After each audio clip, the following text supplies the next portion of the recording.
Um, there's a lot of conversations, even people talking about this special person, even reducing it down to an abbreviation of an SP, this special person. And I want to talk about this certain desire or this kind of insatiable craving of to try to get this one particular person for yourself and what that phenomena is and how you can bring some relief to yourself and allow some of that anxiety or some of that insatiable drive or that anxiousness, how to dissipate that and let that relax a little bit because it doesn't feel good.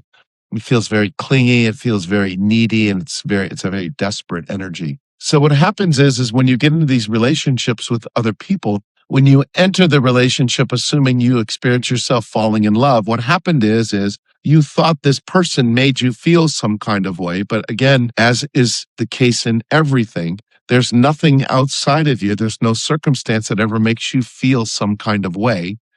There's what you're experiencing in the circumstances, and then you run that through your energy of your own beliefs, and then you have a certain experience emotionally to those circumstances. But it's nothing out there that's making you feel any kind of way, and you want to look at that if that's not real for you till you get that flat for yourself.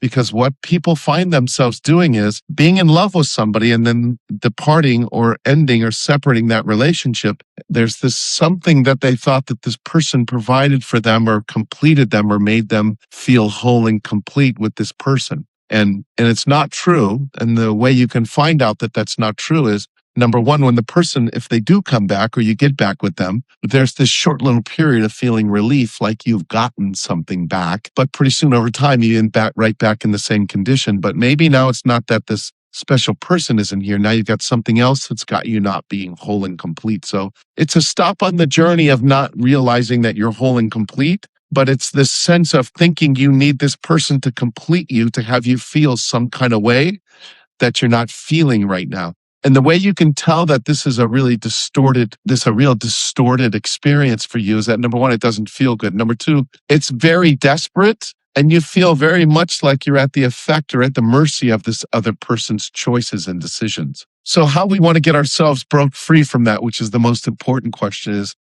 we want to be able to learn how to sit with and become present to that feeling of incompleteness or that feeling that has us think that there's something missing, that if we don't have that other person with us, we're just not enough, or there's something not right about us, or maybe we're not lovable, or we're making this mean something about us.